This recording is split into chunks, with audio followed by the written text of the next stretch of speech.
I'm Megan Fitzgerald. I work with the Washington courts as a family treatment court training coordinator, and really enjoy getting to connect with you all and talk about how therapeutic courts work. Today we have a special guest speaker, Eric Strom, who is an attorney, a licensed mental health counselor, also supervises counselors, and has provided just a wide variety of trainings on ethics and counseling. And, I met Eric, I think, at a training ages ago about documentation for clinical mental health counselors, because that's my second job. So we really appreciate you being here, Eric. And I will pass it on to you, mute myself. Let me know if you need any help with anything, and we'll just get started. Thank you all for being here. Great. Cool. Thanks, Megan. All right. Hi, everybody. Let me share my screen with you all. Roles and boundaries in therapeutic courts. The part that sort of prompted Megan and I to really start thinking about this was the concept of the conflict between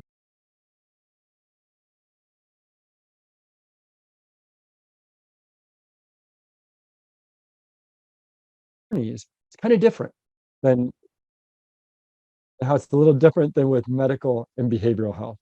Then we're going to shift gears, and the last thing we're going to talk about is actually court testimony and client advocacy from the clinical perspective, and looking at some ethical standards and application. All right, so let's start with our sources. Now, whenever I facilitate a law and ethics workshop, or I teach law and ethics at the college level or the graduate school level, or for professionals like all of you, I often start with some version of this matrix, put us all on the same page. So when we're talking about professional law and ethics, of course, the first part of law and ethics is law, right? That's the first half of law and ethics. And of course, we have federal law, we have state law. And in healthcare, with healthcare providers, both federal law and federal law and state law apply. Largely, we're regulated under Washington state. We're going to talk about a lot. There are a couple key federal regulations that come into this discussion as well. Big one is HIPAA. Another, not quite as big, but important one is the rule under 42 CFR Part 2. We're going to talk about both of those. So I'll explain a little bit more about what both of those are for anyone who's not quite sure. And we also then have Washington state law as a significant source of regulation for healthcare. We've got the RCWs from the legislature.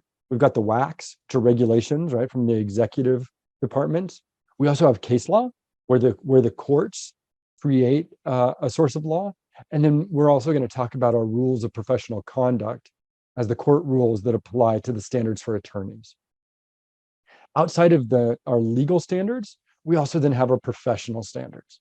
And in the clinical setting, our professional standards come from our ethics codes, from our professional organizations' codes of ethics.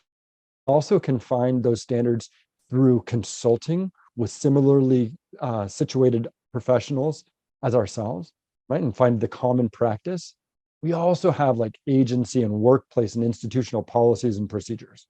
So we pull all this stuff together, the federal law, the state law, the professional standards, we pull it all together, and that gives us our standard of care. And that's kind of what we're going to look at today. These are the standards that we're mostly going to focus on. We're going to talk about HIPAA. We're going to talk about 42 CFR Part 2. We're going to look at several RCWs. We're going to look at a couple key cases that give us case law. We're going to look at the RPCs. And we're also going to look a little bit at professional ethics codes. This is where our sources are largely going to come from. So ethics codes. I know some of you, if not a significant number of you, are licensed behavioral health professionals. So some of you might be familiar with some of these codes of ethics, maybe not as familiar with others. So these are the professional codes of ethics for behavioral health. Go through these real quickly. I've got, I like to sort these in order of how recently they've been updated. Not because the more recently updated codes are more accurate or better codes. They just reflect our ongoing evolution of our standard of care a little bit more currently than some of the older ones do. So we've got for licensed counselors, we've got that first one, the National Board of Certified Counselors. That code of ethics was just updated last week, just about a week ago. The new 2023 version was released. We've also got the AMHCA, the American Mental Health Counselors Association, and the ACA, the American Counseling Association. For social workers, primary code is the NASW, the National Association of Social Workers Code of Ethics. For substance use disorder professionals, got the NADAC code, the National Association of Drug and Alcohol Counselors. That code of ethics was just updated a couple years ago. For marriage and family therapists, we've got the AMFT code of ethics. And for psychologists, we've got the APA code of ethics. Now we've got 1, 2, 3, 4, 5, 6, 7 allied behavioral health codes of ethics. So for those of you who are behavioral health professionals or work in settings where behavioral health services are provided, my strong recommendation is that you become familiar with all 7 of these codes of ethics. And the rationale there, the reason is there's not a dramatically different standard of care for a social worker versus a licensed counselor versus a marriage and family therapist or a psychologist. It's not a wildly different standard of care. It's just that the professional organizations create their codes of ethics to reflect their different professional perspectives, and they just focus on different areas of the standard of care. So when we're looking for some guidance, it's really helpful to have 6 or 7 sources of that standard of care, rather than hoping that your one primary professional organization fully covers the topic that you're looking at. So I strongly recommend that all of you just Google these codes of ethics, bookmark them, and just take a few minutes to review them and be familiar with it. And we're going to return to some of these provisions.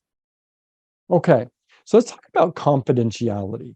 When we're working in interdisciplinary teams, one of the first places that we can have some issues is within confidentiality, particularly when we're dealing with behavioral health. Okay, so we have several confidentiality rules in behavioral health. The first one is HIPAA, the HIPAA privacy rule. So HIPAA is a federal regulation that sets a minimum standard of privacy and confidentiality for healthcare information, right? Now, state law can exceed HIPAA, but state law can't fall below HIPAA. Most cases, Washington state law exceeds HIPAA with regard to confidentiality. The second confidentiality rule in behavioral health is found in RCW 70.02. This is the Washington Medical Records Act. This is the general rule of confidentiality that applies to all credentialed healthcare providers, regardless of what type of healthcare it is. The third rule, confidentiality, is found in RCW 18.225.105.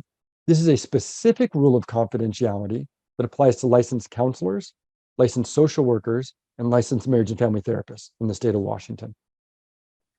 And then we've got 42 CFR Part 2. This is the federal regulation for confidentiality with regard to substance assessment and treatment information. And this applies specifically to substance assessment and treatment programs that receive federal funding. So this is one, the 42 CFR Part 2 rule is connected more to the program rather than to the individual license holder, right? Where RCW 70.02, RCW 18.225, those are specifically about the credential, right? They apply based on the credential that the individual holds. And then lastly, we have the RPC 1.6. This is the rules of professional conduct for attorneys, right? So this is the confidentiality rule that specifically applies in Washington to attorneys. So we've got these multiple different rules where some of them or all of them might apply. Okay, so here's the cheat sheet. Oh, and I should have said this early on. I will make sure to distribute a copy of the materials. So if you're madly trying to write everything down, please don't feel like you have to. We'll make sure that you get an electronic copy, and you can connect your notes just to the slide number at the bottom. So there's a slide number on each slide. So I don't want anyone feeling stressed out that they have to write this all down.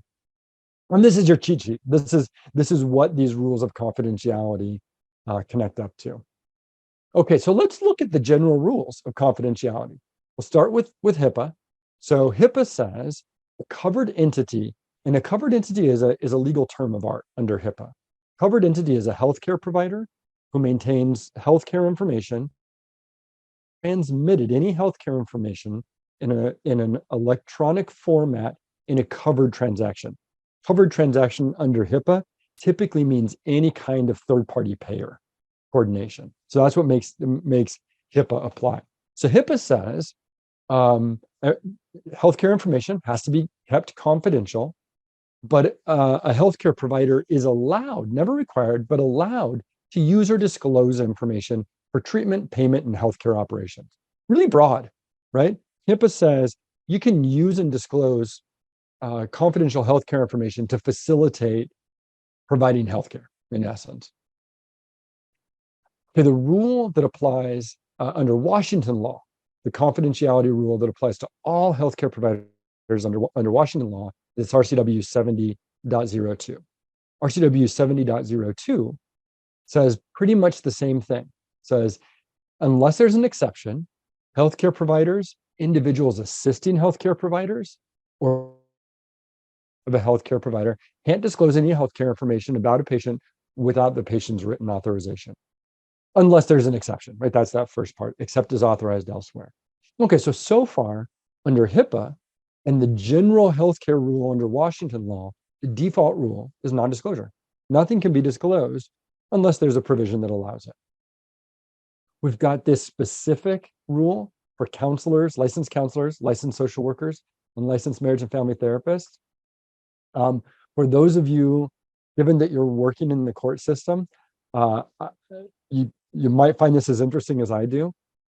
This statute has got to be one of the most poorly written statutes that I deal with at all. I mean, listen, so look at this one. It's really clear, right? Healthcare providers, people working for or with healthcare providers, when they're delivering healthcare, can't disclose any information unless there's an exception that allows it or the patient authorizes it in writing. That's really easy, right? I mean, it's easy to identify. Okay, compared to the rule for counselors and MFTs, get this. Okay, so here's the confidentiality rule. An individual shall not disclose the written acknowledgement of the disclosure statement nor any information acquired from persons consulting that individual in a professional capacity when that information was necessary to enable the individual to render professional services to those persons. Isn't that terrible? Isn't it just like confounding? But the takeaway is that statute actually says the exact same thing as the general rule of confidentiality does. For licensed counselors, licensed social workers, and licensed marriage and family therapists, the confidentiality rule is non-disclosure.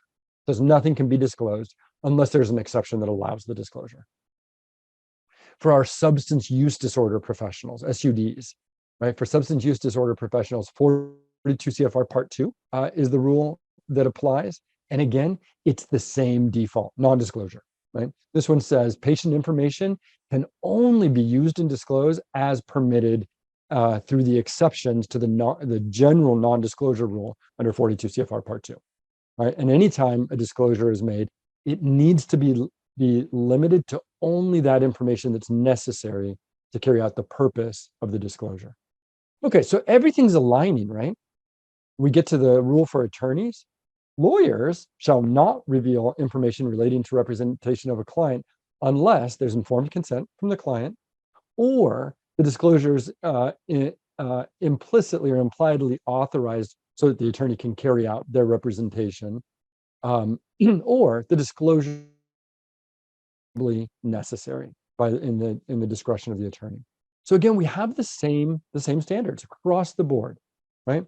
When it comes to this confidential information, either healthcare information or information that an attorney has from their client, the rule across the board is non-disclosure, right? The default is things are confidential and they can't be disclosed. So we're always looking for the exceptions. We're looking for the exceptions that allow us to disclose this information. Okay, so let's look at some of the important exceptions.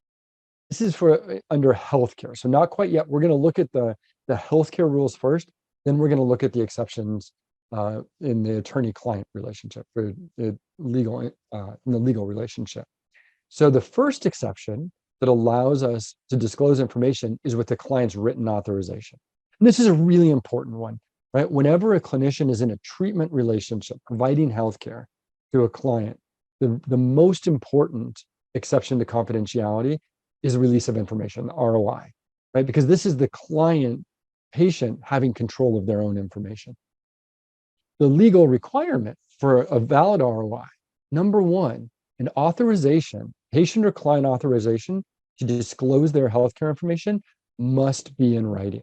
So it's only written authorizations are valid under Washington law. It has to be in writing. And that authorization to release information must be dated and signed by the patient.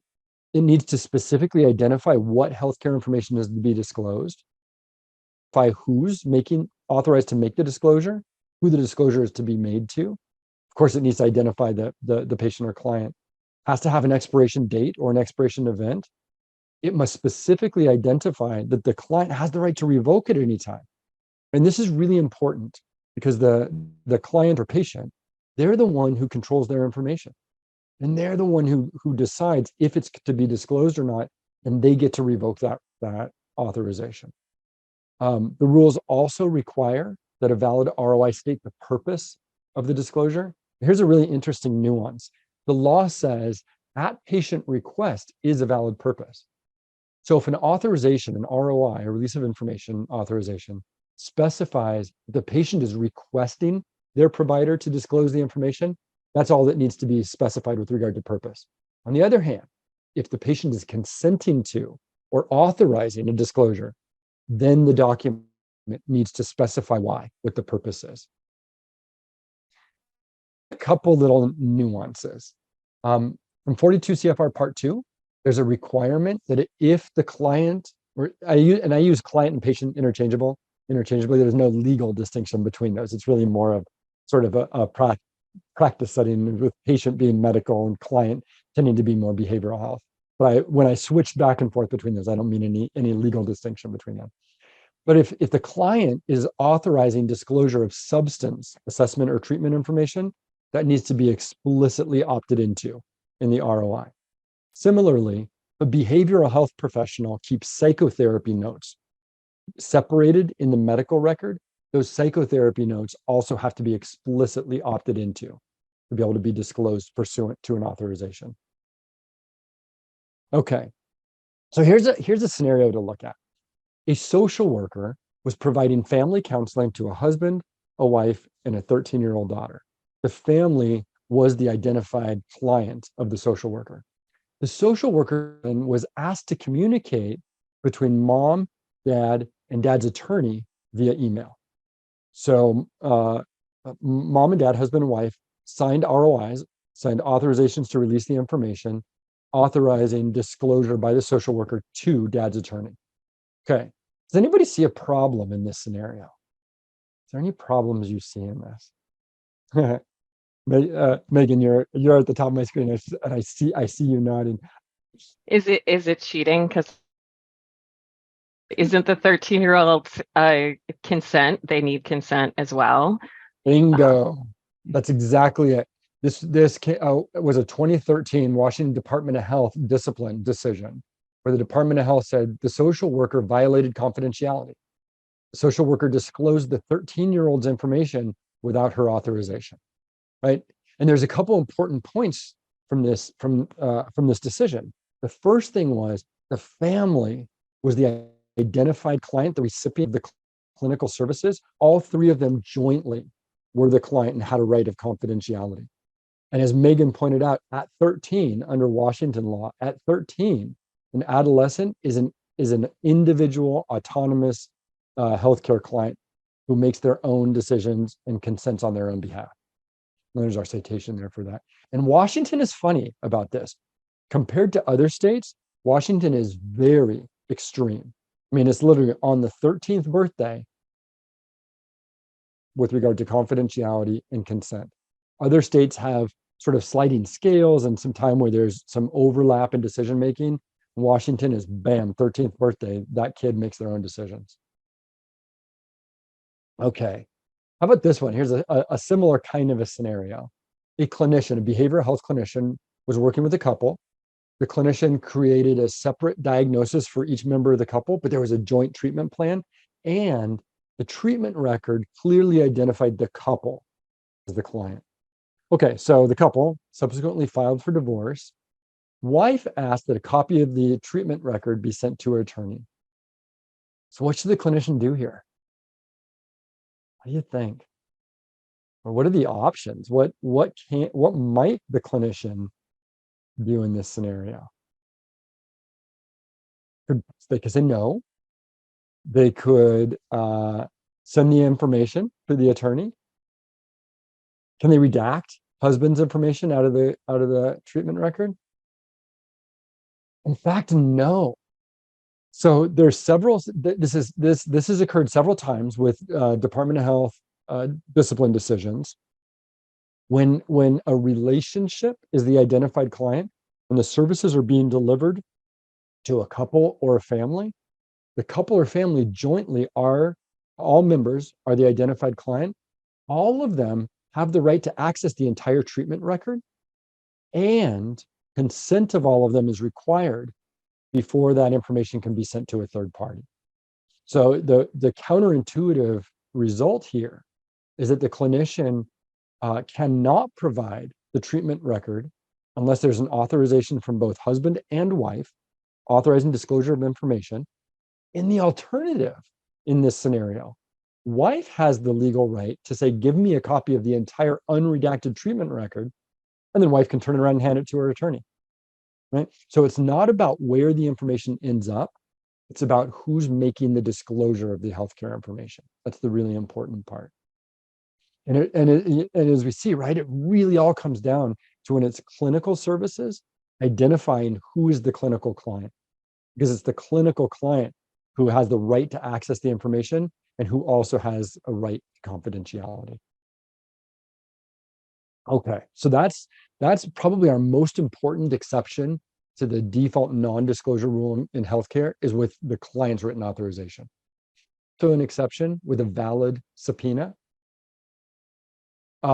This, in my opinion, and as it's me editorializing, is the most important rule when it comes to disclosure of healthcare information, because it's so frequently either not understood or not complied with. So what this rule says is anytime someone wants to subpoena healthcare information, and healthcare information is defined as any information in any format or any medium that directly relates to the healthcare services that are provided by a healthcare provider to a client or patient. So this isn't just the medical record. This is any information at all relating to healthcare services. If someone wants to subpoena healthcare information, they must provide a written notice of intent to subpoena a minimum of 14 days before issuing the subpoena. And this notice of intent to subpoena must be delivered to the provider and or client. Right? So this is a two-step process. It's not a subpoena with 14 days to respond, or a subpoena that says you have 14 days to seek a protective order. These is two totally separate documents. A notice of intent to subpoena, a period of no less than 14 days elapses, and then the subpoena can be issued. In my experience, the vast majority of attempted subpoenas for healthcare information do not meet this requirement. They do not provide the necessary 14-day prior notice. This is a really, really important point. And we're going to loop, well, maybe not all the way to the end. We're going to loop back to showing you why this matters so much, that for all of us to understand this, why it matters so much. Okay. Really, really interestingly, there's a Washington Appeals Court case called In Re Marriage of Felice. In this case, there was a subpoena for a couples counseling treatment record. It was in a divorce case. A social worker received that subpoena. The social worker then petitioned the court to quash the subpoena, right? And said this was an inappropriate disclosure. This went to the appeals court, and the Washington Appeals Court said social worker does not have legal standing to challenge the subpoena. Really interestingly, right? The court said this isn't the social worker's information. The social worker merely holds it on behalf of the clients. It's not theirs, so they don't have legal standing as behavioral health professionals. We don't have legal standing to challenge a subpoena for our client's information. It's theirs, it's not ours, right? So it's the client that has legal standing to challenge the subpoena. Okay, so a closely related yet different concept, right, is the testimonial privilege. So we've got several testimonial privileges in Washington. There's the attorney-client privilege. There's the physician-patient privilege. There's a clergy penitent privilege.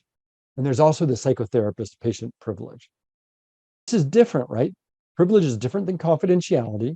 The confidentiality is our legal obligation to keep information private, not disclose it.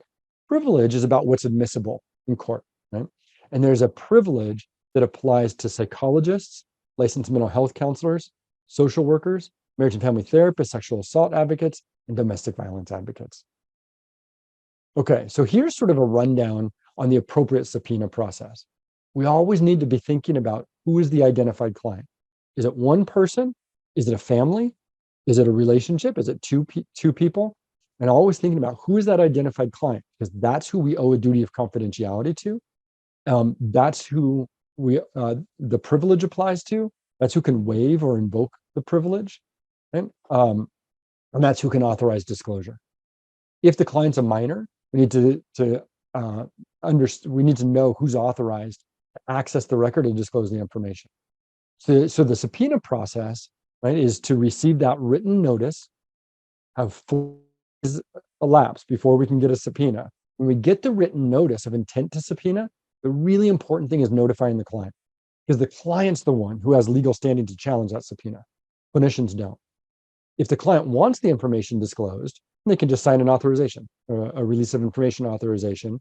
And now we're in a different exception to confidentiality. Right? It just allows disclosure. If the client does not want that information disclosed, it's really important to consult at that point, because now we have to we need to make sure that we are upholding the standards for disclosure and for invoking the privilege. So we get the 14-day notice, contact the client. The client says, don't disclose my information. No sooner than 14 days, a subpoena can arrive. At that point, the clinician would then invoke the privilege, the psychotherapist patient privilege, or if it's substance assessment or treatment information under 42 CFR Part 2, a court order is required for that disclosure. So we would explicitly identify 42 CFR Part 2. Once we get a court order addressing the privilege or addressing the admissibility of information under 42 CFR Part 2, then we're finally authorized to disclose that information. Okay, so let's look at how this kind of happens. A clinician gets an email from an attorney, and this is how it frequently happens, with a subpoena that says, you're hereby ordered to appear at a deposition or to provide a copy of the record. And the clinician did not get a 14-day notice. So what should the clinician do in this setting? Is it a good idea to just ignore the subpoena? It's not valid, so I just ignore it, right? No, of course, this is what I tell clinicians all the time. You never want to ignore a subpoena, even an invalid one. Well, this is where the clinician would invoke privilege, right? With sorry, it's not quite yet invoke privilege, but would respond to the subpoena and explain that it's not valid, right? I received what appears to be a subpoena for healthcare information. Because I didn't get the proper 14-day notice, it's not valid. I can't respond, right? And that way, we're not just ignoring the subpoena. There's no exception to confidentiality yet. That's not a valid subpoena for healthcare information. Okay, so you got the 14-day notice. 14 days goes by, and then the clinician gets a subpoena. Okay, now what do we do? Well, at this point, the clinician would invoke privilege and say, okay, I got a valid subpoena for healthcare information. However, I don't think I can provide any content, any information, because I think the psychotherapist client or psychotherapist patient privilege applies. And I need a court order on the privilege before I can disclose. Right? Attorneys, so subpoena powers delegated to attorneys in Washington. So the vast majority of subpoenas are attorney-signed subpoenas.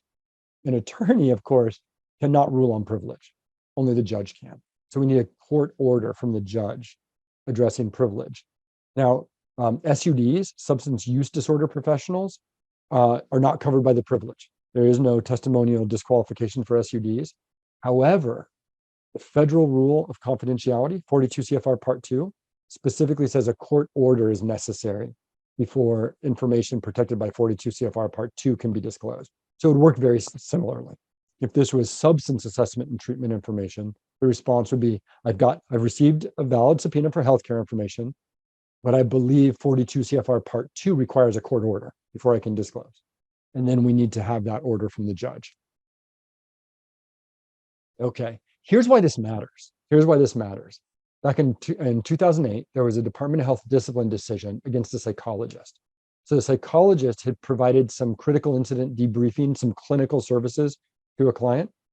The psychologist then provided information about the client's treatment on the record to a judge in a hearing without a subpoena, a court order, or client written authorization. The Department of Health found that this was a violation of confidentiality, reprimanded the psychologist, and issued a $1,000 fine. So let's just make this really explicit. Why was this misconduct? Right? This was information that was clearly admissible in court. The judge admitted the information. It was relevant to the hearing. It was misconduct because the psychologist is not allowed to waive this process. Right? This is not a discretionary disclosure. The psychologist could disclose the information if the client authorized it in writing, if the judge ordered it, right? Overruled the privilege, but it can't be disclosed at the discretion of the clinician. And that's why this ended up being misconduct. Okay, so we've got authorization, we've got disclosure via subpoena. We also have disclosure is required for RCW 71.05 hearings or involuntary hospitalization hearings. So that's a different kind of a procedure. So our subpoena rules, are the prior notice, the privilege probably won't apply in RCW 71.05 involuntary hospitalization hearings. And largely that's because of the shortened time frame. Okay, there's also an exception to confidentiality. Oh, I should preface it by saying this. The exceptions that we're looking at, these are the exceptions that apply across the board in all the behavioral health and healthcare confidentiality rules. Okay, so we're allowed to disclose as required by mandatory reporting statutes. So that's an exception for the healthcare rule, confidentiality.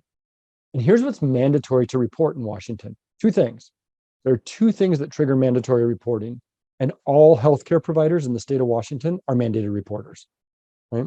We have an obligation to report when we have reasonable cause to believe that a child or a vulnerable adult has been abused or. So mandatory reporting is always past looking, and it only applies to reasonable cause to believe that a child or vulnerable adult, and vulnerable adult is illegal, that is legally defined. It's a very specific legal definition. We have an obligation to report when we have reason to believe that a vulnerable adult or a child has been abused or neglected in the past, and that's an exception to confidentiality. We also then have a discretionary disclosure exception to confidentiality. This is the version that applies to licensed counselors, social workers, and marriage and family therapists. So those professions are allowed in their own discretion to disclose information whenever they have a reasonable belief that a disclosure, confidential healthcare information, will avoid or minimize an imminent danger to the health or safety of anyone, to the client, to any third party, to the clinician themselves, anybody. And the statute explicitly says, with this exception to confidentiality to avoid future harm, there is no obligation on the part of the clinician to disclose. So the clinician is never required to disclose. They are authorized. They are allowed to disclose, but never required to. There's a similar provision that applies to all healthcare providers in the state of Washington. The same standard, just slightly different words. So in the second rule of confidentiality also allows the clinician in their discretion to disclose in order to prevent or lessen a serious and imminent threat to the health or safety of anyone or to the general public. This is different than mandatory reporting, right? Mandatory reporting is always past looking. This is to avoid harm. For SUDs, our rule under 42 CFR Part 2 is much, much stricter. So information about substance assessment and treatment in federally funded programs, patient information can be disclosed to the extent that is necessary to deal with a bona fide medical emergency, and client consent is not possible. So that's exception. The SUD, the substance information protected by 42 CFR Part 2, also can be disclosed when it directly relates to the patient's commission of a crime on the premises or a threat to commit such a crime, and only limited to the circumstances where we need that information to identify or locate the patient. Much, much stricter, isn't it? Okay. So often when I'm talking to clinicians and say these disclosures to avoid future harm, they're discretionary. They're never required. They're just allowed to make these disclosures. I often get a lot of confused looks. And part of that is because of Tarasoff, right? That this is a pretty well-known case. Tarasoff means two things. Tarasoff is a California liability case, and it's also a concept about liability. So what this did in 1976, the California Supreme Court issued this opinion, in essence said, in the special relationship between a psychotherapist and a patient, right, in the ongoing treatment relationship, the psychotherapist has a legal duty to effectively warn or effectively protect, take steps to effectively protect an individually identified victim of their client when the client expresses the means, motive, intent to harm them, right? That was the California liability law. Okay. Tarasoff also is a concept, because this Tarasoff case was the first kind of case that identified this type of liability, right? So the interesting thing is, this California standard has never applied outside of California. It's never applied in Washington. And in fact, it doesn't apply anywhere anymore. The California rule now is by statute. So this Tarasoff case has never been the Washington standard at all. The Washington standard is this, Peterson, 1983 Washington Supreme Court case, where the Washington Supreme Court said, you know, that kind of new Tarasoff concept down in California, we think that applies in Washington too, but it's different. So the Washington standard says there's a special relationship between a psychotherapist and a patient that creates a legal obligation for the psychotherapist to take reasonable precautions to protect anyone who might foreseeably be endangered by their client. Okay, so there's a couple of really important distinctions here. One is this is not mandatory reporting, right? It's an obligation to take reasonable precautions. That might be reporting. It might be disclosure, right? And that aligns with the exception to confidentiality that allows clinicians to disclose information they think they can avoid harm. We have an obligation to take reasonable action to avoid foreseeable harm. Disclosure might be that, but it doesn't have to be disclosure. It can be other things as well, right? This is very different than that old California standard under Tarasoff, but this isn't about identifying a victim and then warning them. This is about identifying foreseeable harm and then taking reasonable precautions. And that might be something like safety planning. It might be ongoing treatment. It might be inpatient treatment. And it also might be disclosure, right? And we're allowed to make that decision. There was a really interesting 1992 case called Taggart v. State of Washington, where the court applied the Peterson standard to the special relationship between a parole officer and a parolee, and gave the same standard. And said in that special relationship, there was a legal duty for the parole officer to take reasonable precautions to avoid foreseeable harm done by the parolee. And so the idea here is this psychotherapist-client relationship. It's all about that ongoing treatment role, that treatment relationship. That's what creates the special relationship. There was a 2016 Washington Supreme Court case that some of you, particularly you behavioral health clinicians, may have heard about. In 2016, the Washington Supreme Court upheld the Peterson standard, just reinforced that that is our Tarasoff standard, but this case has been wildly misinterpreted and misunderstood. This was all a procedural case. So there was a lawsuit seeking liability against a psychiatrist when a patient had terminated clinical services and 3 months later was involved in a murder-suicide. So the psychiatrist was sued. The allegation, the cause of action in the lawsuit essentially said, that the psychiatrist was being sued failed to meet the standard of care of digging deep enough into his patient's subconscious to uncover suicidality and then make it go away or warn potential victims. Well, the trial court said, that's ridiculous. It's not the standard in Washington. There's no case here. They dismissed it on summary disposition. So that was appealed all the way up to the Supreme Court. And the Supreme Court said, trial court, you threw this out too soon. You should have held a trial. You should have applied the Peterson standard and determined, was there a psychotherapist-client relationship at the time of the murder-suicide? If there was the murder-suicide foreseeable? If it was, did the clinician fail to take reasonable precautions? So remanded it back to trial, and then the case settled. Never went to trial. There was no decision ever made. The interesting thing was, this has been widely misunderstood, that the Volk case found liability after termination of services, all kinds of unbelievable things. It didn't. All it did was reinforce our Peterson standard. Okay, so that's, in a nutshell, that's our clinical rule of conduct, the key exceptions. Okay, now we've also got confidentiality in the legal profession, and it's really different, right? It's really different. So we looked at the default rule, still non-disclosure, but attorneys hold information as confidential, with some differences.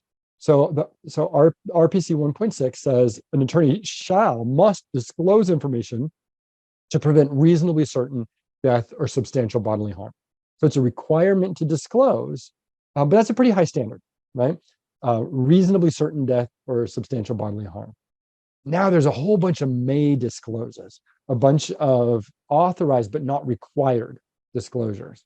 So an attorney can disclose information to prevent a client from committing a crime, to prevent, mitigate, or rectify substantial injury that's reasonably certain to result from action of the client. An attorney may disclose confidential information to secure legal advice about their own compliance with the rules, to defend themselves against claims or allegations.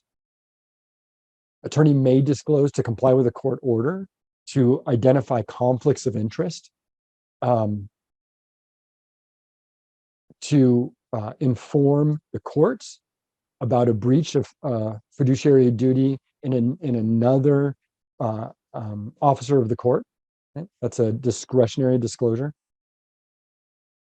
And from the perspective, when an attorney is disclosing information, you need to make reasonable efforts to prevent inadvertent or authorized disclosure of information, right? So we have to be really mindful about even sort of secondary or inadvertent or accidental disclosures, right? This is the whole can't confirm or deny the professional relationship kind of thing. Okay, so on the one side, this is running through the standards of confidentiality that we have, and they're different, right? If it's a substance assessment and treatment role versus a clinical treatment role with a counselor, social worker, MFT, if it's just general health care, or if it's a legal role, those are all different rules of confidentiality, right? And they're slightly different standards. Okay, and we have an obligation to uphold those. So what about now court testimony and advocating for clients? Okay, so a couple concepts to really make sure that we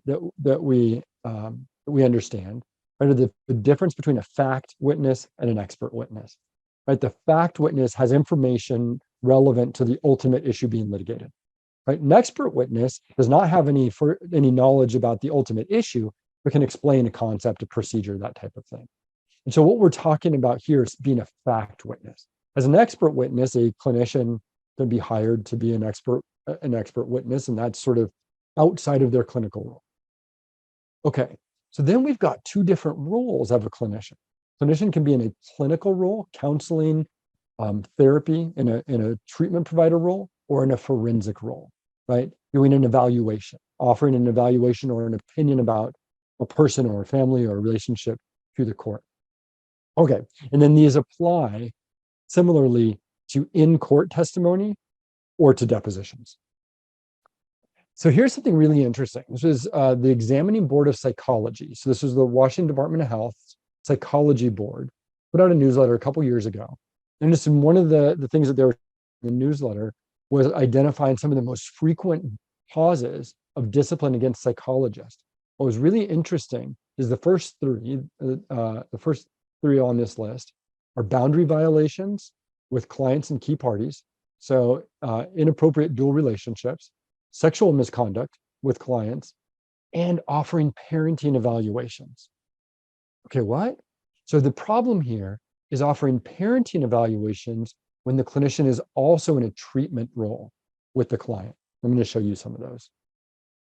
Okay, so if we look at these dual relationships between being in an evaluative role and a clinical treatment role with the same individual or family, our ethics codes make it really clear that, that these are two different roles, right? And if we're in two different roles, the NASW, the Social Work Code of Ethics, says we have an obligation to clarify that to the clients, to let them know what these two roles are, and then take any actions necessary to minimize the cost. The Marriage and Family Therapist Code of Ethics says marriage and family therapists need to recognize that they have to take special care when making professional recommendations and opinions, because their opinion is given a bit more weight than other professionals. And specifically in the Marriage and Family Therapy Code says clinicians who provide clinical services to kids or to adults may not perform forensic evaluations regarding custody, residence, or visitation for that same family. These are a conflict of interest, right? On the one side, providing clinical services to a client, the obligation is a fiduciary one, right? It's to act in the best interest of that identified client. When a clinician is evaluating a family to give an opinion about custody, visitation time, or residence, their obligation is to be complete and unbiased and evaluate all the information. Those two roles are not consistent with each other. And that's why it should not be the same clinician who's providing clinical services and an evaluation of the family. Now, if the evaluation is for clinical reasons, that's different, right? So if the MFT is evaluating the family to assess treatment needs, that's different than evaluating the family to give an opinion to a court, right, for the ultimate decision that's being decided. We also see from our counseling codes, the American Counseling Association, that if a clinician is going to change roles from one to another, they need to have informed consent from the client. And some examples of these changing roles are going from an individual clinical role to providing clinical services to a relationship or a family, changing from an evaluation role to a clinical role, or vice versa, right? So being in a treatment role versus an evaluation role, that needs to have full informed consent from the client to switch those roles, because largely often they're inconsistent with each other, those different roles. Here's an example. So a social worker was providing individual counseling sessions for a client, and was wife, for 5 sessions. The social worker then worked with the couple as the identified client for 5 sessions. The social worker then returned to working individually with the wife for an additional 16 counseling sessions. Okay, husband and wife then headed for divorce.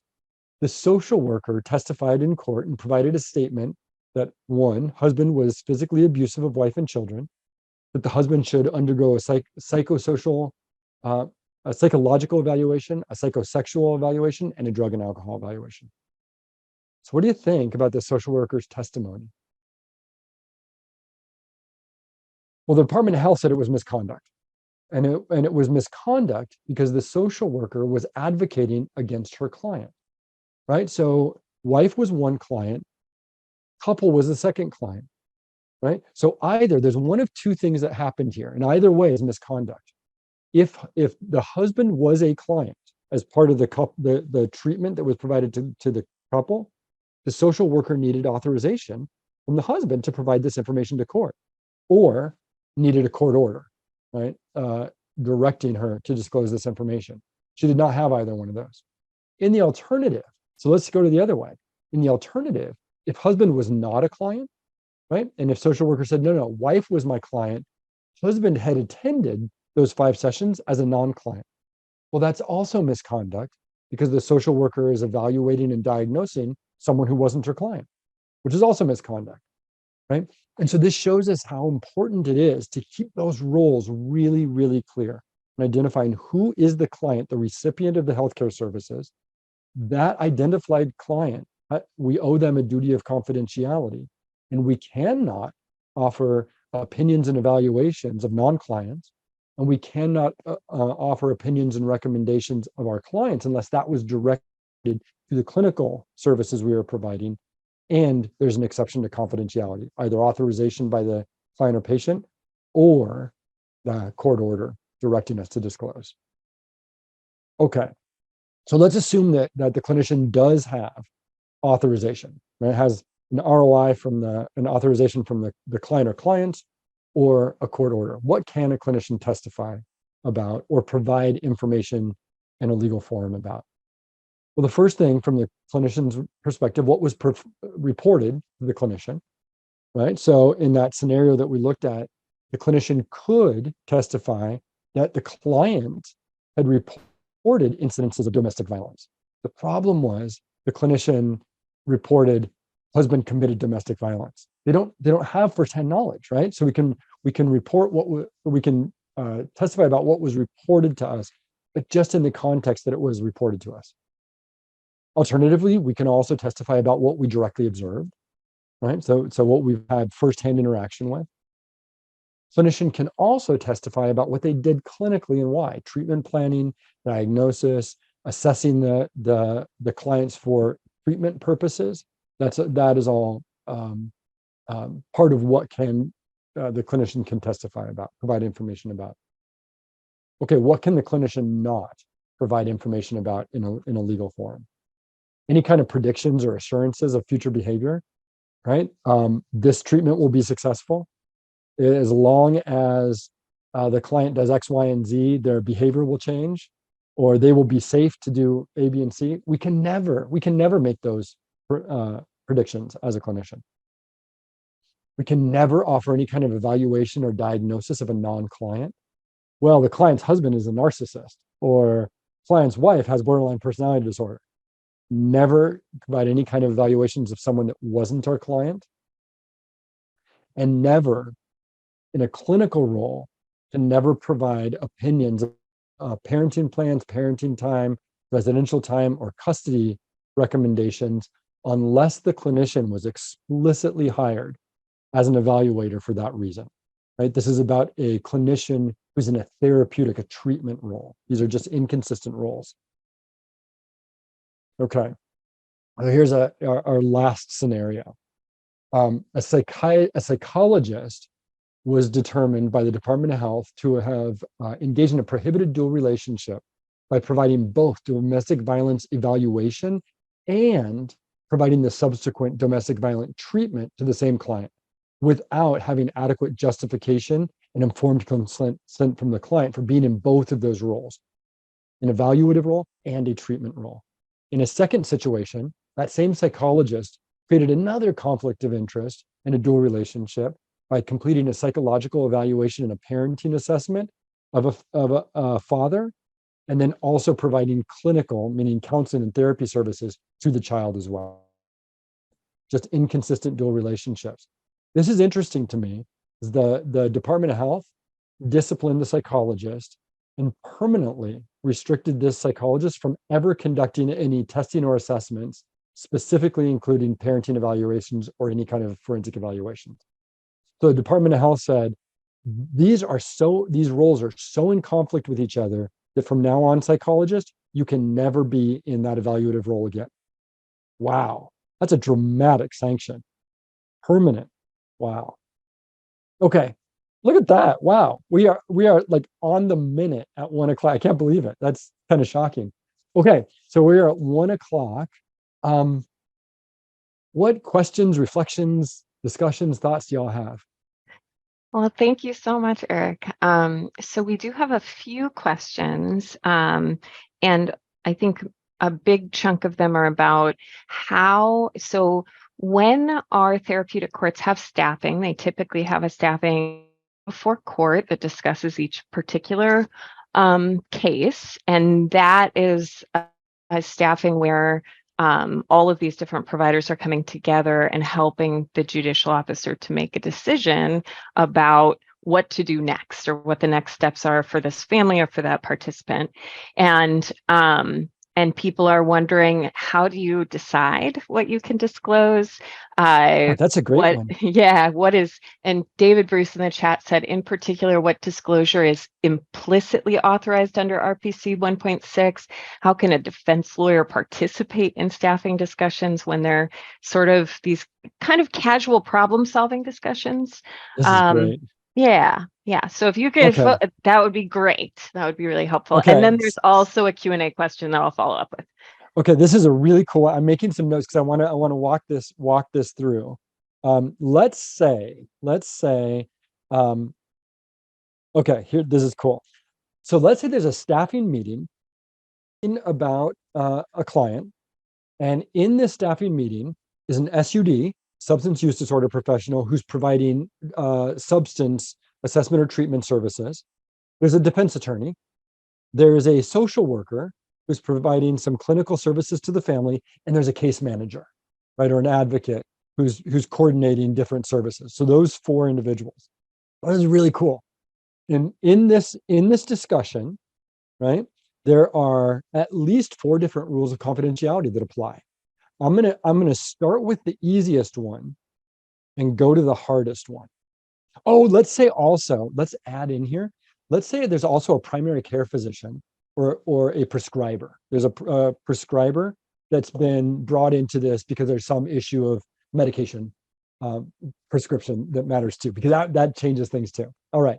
The easiest one is the attorney, right? The easiest one is the defense attorney. Because if we go back to the confidentiality rules that apply to attorneys, and go all the way back, and we'll see,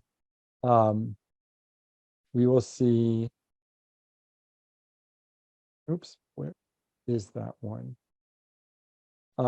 Maybe it's, I think we have to go all the way back to the original rule. If we go all the way back, for the attorney, I know that we're going so far back. There we go. Okay.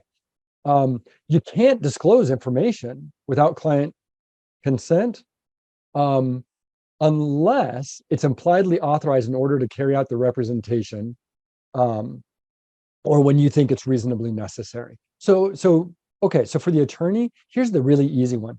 Try and get authorization from your client to disclose the information, because you want to know what kind of information they want you to disclose, or if there's information they don't want you to disclose. However, the rule kind of gives you some wiggle room, some discretion. If it's necessary to really accurately represent the interests of your client, you get some discretion in deciding what to do. So for our attorney, try and get consent, have the discussion with your client, but you have some pretty good discretion. Okay. Next, let's look at the case manager. The case manager might or might not be subject to a rule of confidentiality. So remember here, the general rule that applies to all healthcare providers, the general rule here says that healthcare providers have a duty of confidentiality, but so do agents and employees of healthcare providers. So if that case manager, right, is actually working for a treatment agency or is working along with the social worker, the healthcare rules of confidentiality might apply to that person. On the other hand, let's say the case manager is a housing service provider case manager. It's not healthcare. The healthcare rules of confidentiality probably don't apply. That case manager is probably free to just disclose whatever is appropriate. Okay. And that brings us to the healthcare providers, the social worker and the prescriber, right? They're both absolutely subject to this rule of RCW 70.02. For the prescriber, there's an exception under the 70.02 general healthcare rule. There's one more exception that I didn't talk about because it doesn't show up in all the rules. There's an exception that allows healthcare providers to disclose information to another healthcare provider they reasonably believe is providing healthcare services to the same client or patient, so you can coordinate care. That wouldn't apply here though, because this isn't a healthcare staffing discussion. This is something else, right? This is an interdisciplinary discussion. It's not just healthcare providers. So the prescriber could disclose with no ROI to the social worker and the substance use disorder professional to coordinate the healthcare, no problem, but not to a non-healthcare case manager and not to the attorney. Okay, so then we get to the social, where we have this specific rule. For the social worker, there's no exception to disclose without consent to coordinate care. So for social workers, counselors, licensed counselors, and marriage and family therapists, they don't have that exception to coordinate care without an ROI. So in that case, the social worker needs authorization to disclose information unless, okay, we'll go to the next exception, which is, we'll go forward to this one. If the social worker thinks that by disclosing to the staffing with the interdisciplinary team, that will avoid or minimize an imminent risk of harm to anybody, they're authorized to do that in their own discretion. So they can absolutely share information with the treatment team if that's to avoid harm. Now, our last one, the SUD, the substance use disorder professional. That's the strictest rule, right? And with that one, remember, the SUD cannot disclose any information to that interdisciplinary team, in that staffing discussion, unless there's an authorization, the client's written an authorization. If there's a bona fide medical emergency at the time that they're responding to, that's not going to be it. Or if it's information relating to commission of a crime on the premises. So the SUD absolutely is going to need to have authorization to share any information. So here's the bottom line.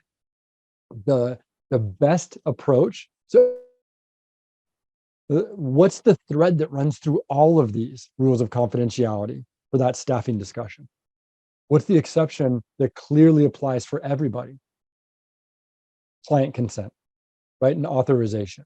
So the best answer is to say, if you want us to be able to provide you with these services, we need to be able to share information.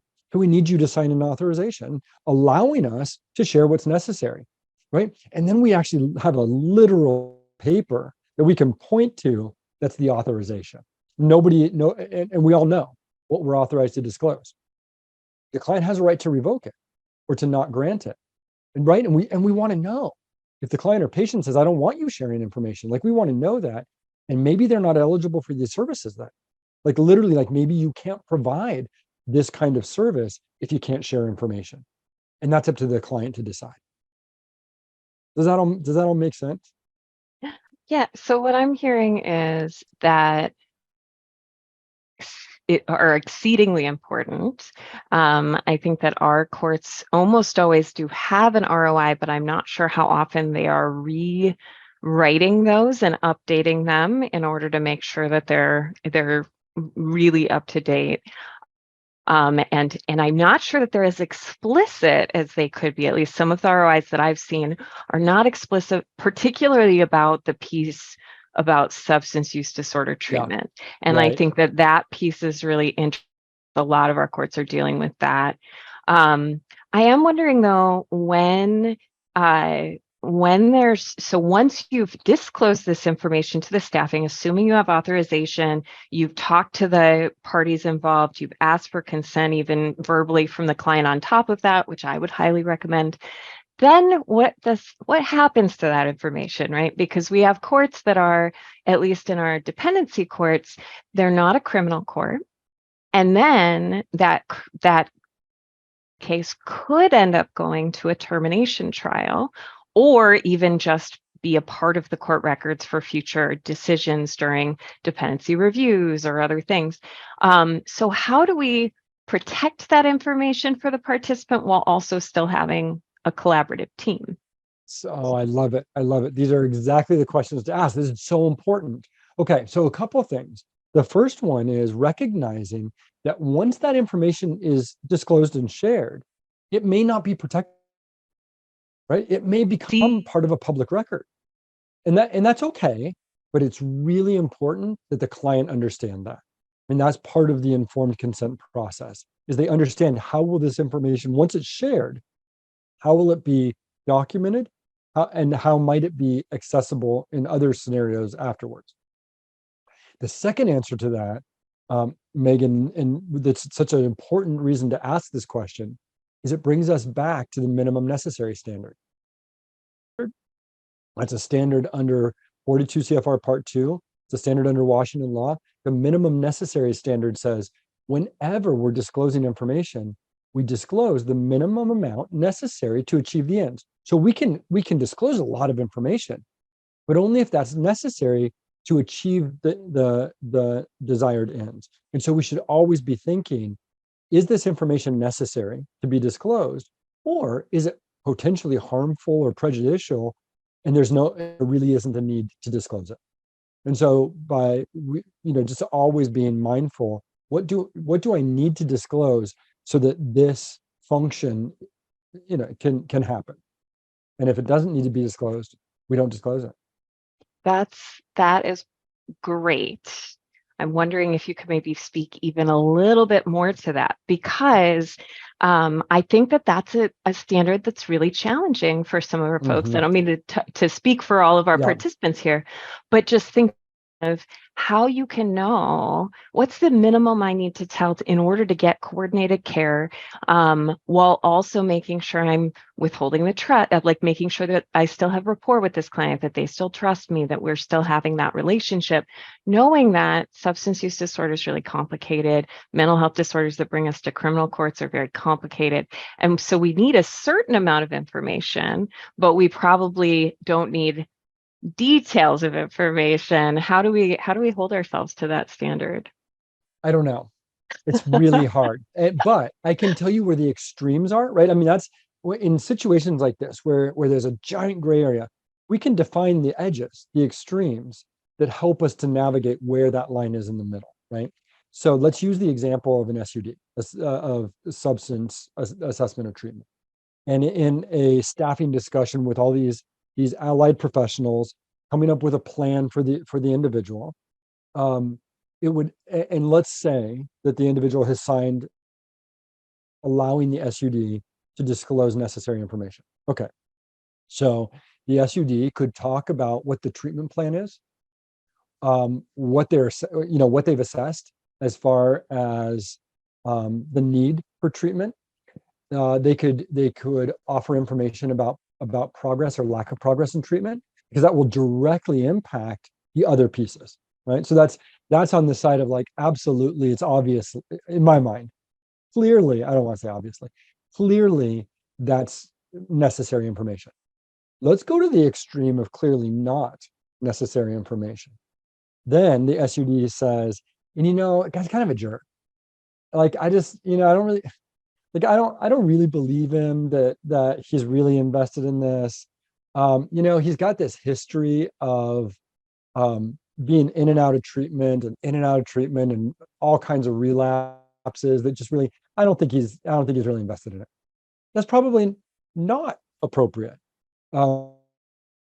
Just sort of opining about my personal opinions and feelings about the client or patient, right? So that's clearly on the side of that's not necessary. Now, where's the line in between? Okay, number one, nobody knows. Number two, there's no way for you to know. You can't know. But what you can do, it's a process, right? It's not an answer, it's the process of always thinking, can I articulate why this information needs to be shared? If I can, then I'm right. Then it's appropriate. Now, in hindsight, it might turn out that like, well, that wasn't actually necessary. Okay, but that's not the point, right? We're not disclosing information when we determine that it's not reasonably necessary. But there's room for discretion. So the process that I recommend is you just always think, how would I articulate why this piece of information needs to be disclosed? And if I can come up with an explanation, then yes. If I can't, then it probably shouldn't be disclosed. So for example, my feelings of the how invested this client is in treatment, why does that need to be shared with the rest of the team? Is it because I just kind of don't like them? Then no. Is it because it's interesting and I just want to share it? No. Is it important because we need to make a backup plan for what happens if there's a relapse during this process. Right on. Yeah, that's a good reason. Now, so that's what it all comes down to. There's no piece of information where it's like, nope, that doesn't mean minimum necessary. It's just an ongoing process of always thinking, how, in my own mind, how do I articulate why this piece of information needs to be disclosed? And it's really That, hard.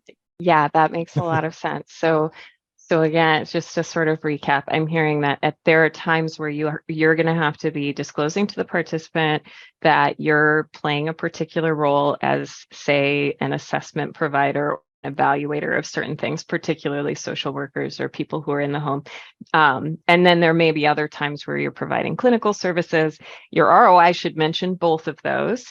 And you in your head are going to have to be sort of playing the game where you're walking that line with that person, but always reiterating to yourself, like how necessary is this for their Yeah. future goals?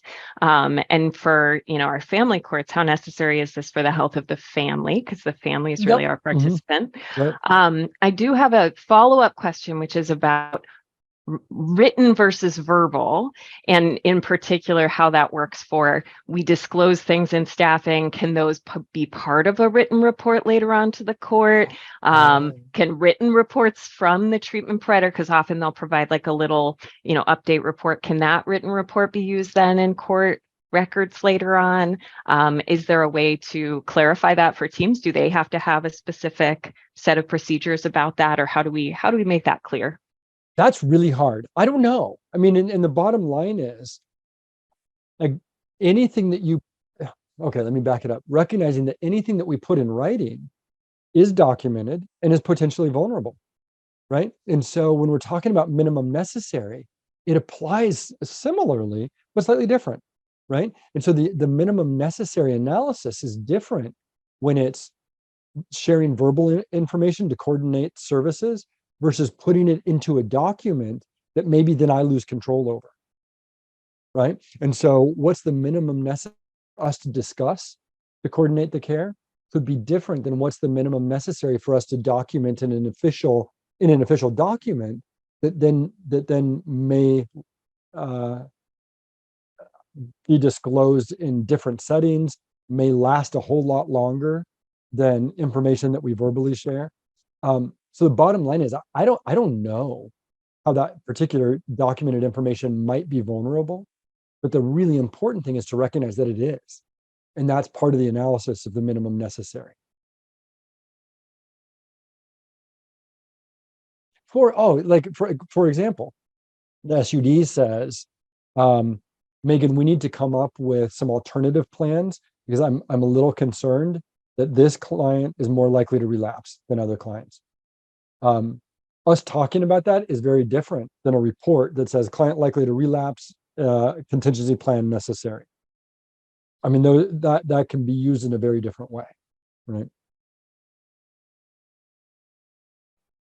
So that also makes a lot of sense. And what I think based on that, tell our courts to do, our therapeutic courts to do, is to really have good discussions about what those records are, what we put in writing, what we don't put in writing, where that goes afterwards, how are we storing information. In particular, emails are not particularly confidential, so being careful about those, and really having these discussions within your court and setting a policy, so that you have some reason behind that and have thought it through as a team.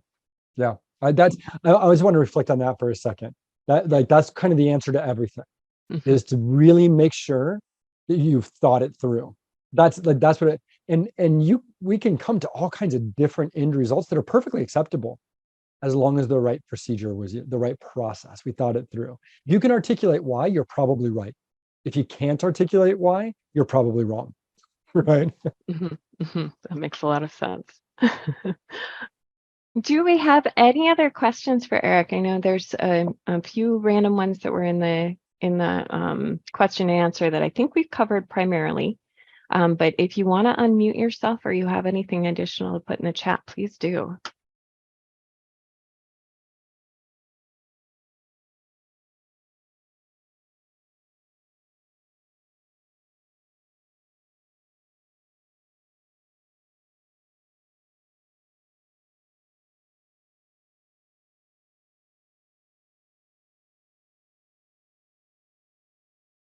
I'm just going through the chat really quick and I'll make tell sure I didn't while miss you're anything. going through that, Megan, I'll tell you in my mind, one of the really, really key takeaways is that if you are a clinician, that it's always really, really important to be identifying in your own mind and also with the client.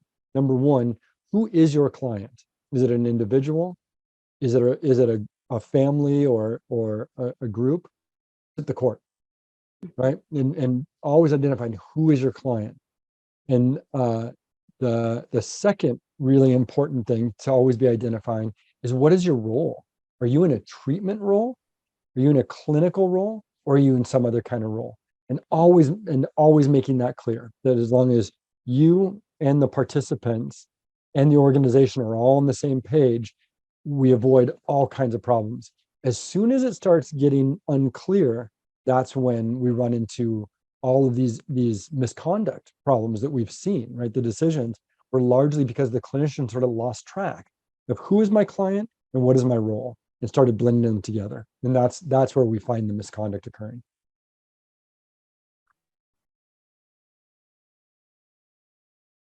So I'm just putting into the chat some information that was shared to me about GAL rules.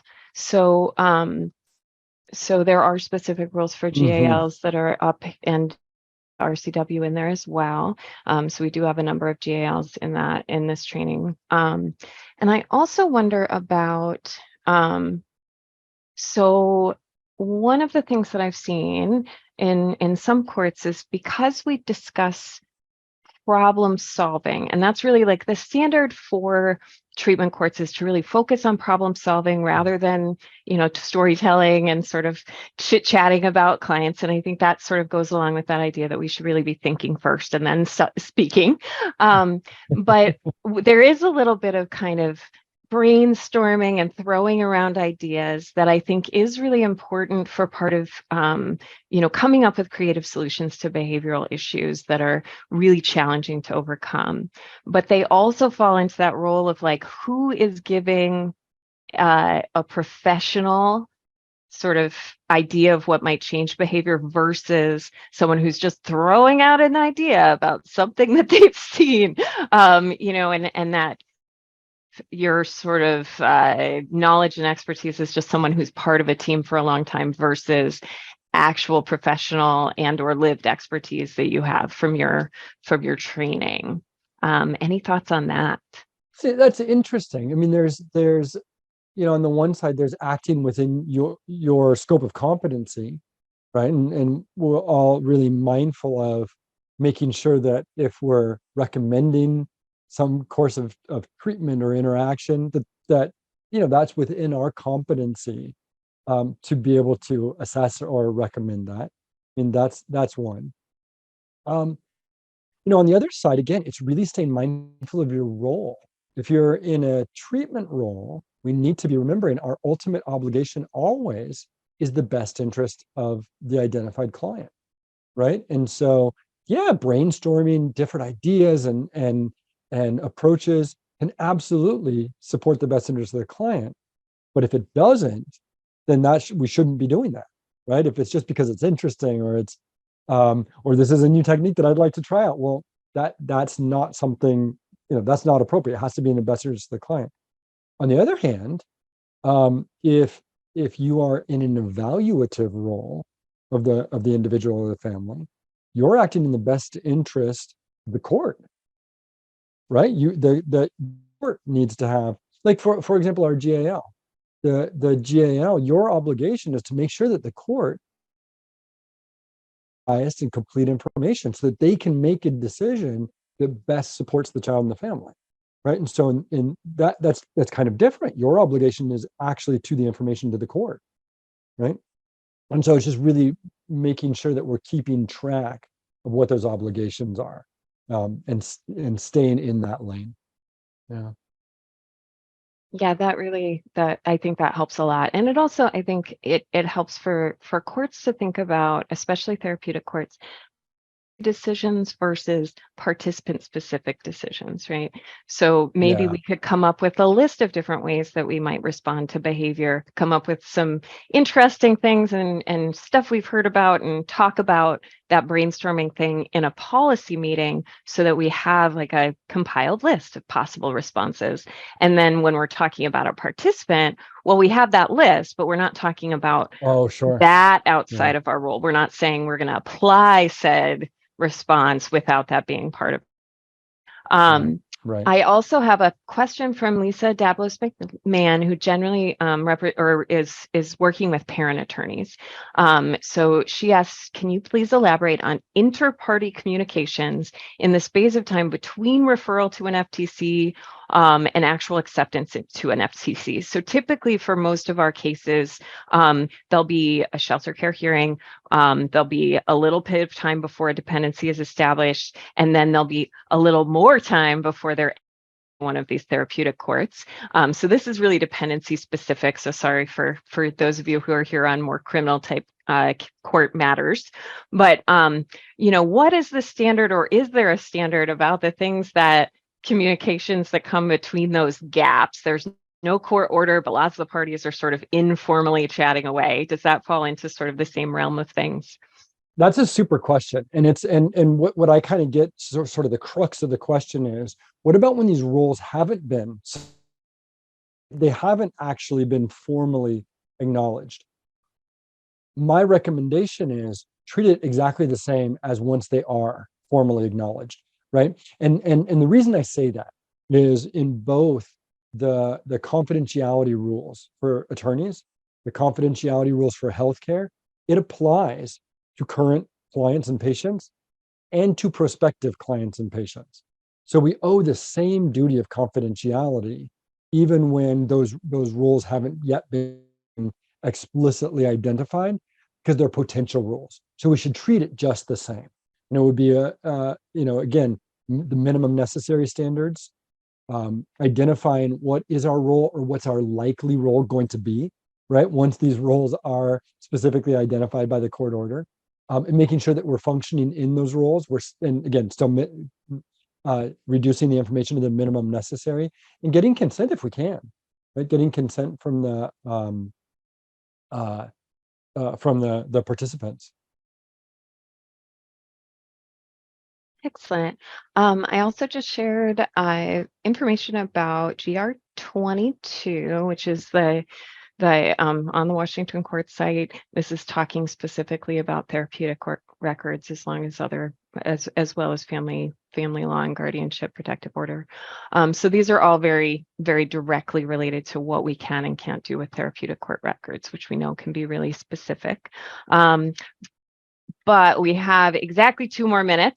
I hate to go to exactly the 2 minutes, so I do want to just shift over to saying thank you so much for being here, Eric, and we really appreciate your expertise, particularly because we don't often have people who have that counseling background and also can relate to the legal standards that we have to uphold in our courtrooms. So I hope everyone can give Eric a big old thank you. And we really very much appreciate your time. I know you're busy and have lots of trainings to work on with us. Hope see everyone clapping. We do have an evaluation for folks that want to get any C's, CUs, CLEs, CJEs, social work credit, or even a certificate of attendance. We'll email that out. And also, if Gia has a second, she'll put it into the chat. And there is a QR code that I am going to try and share right now so that you can see it. Hold on one second, and you can use the QR code to just take a picture, and that will send you over to the survey as well. So thank you so much. I'll be on for a few minutes if anyone has any additional questions, but otherwise we will see you next time. Thank you all for attending. Please do fill out this survey. It's good for us for the feedback. It's also really necessary for you to get your CE credits, and we know you all want those. So you will hear from us again in the near future. Thanks so much. Bye-bye. Thanks, everybody. Okay.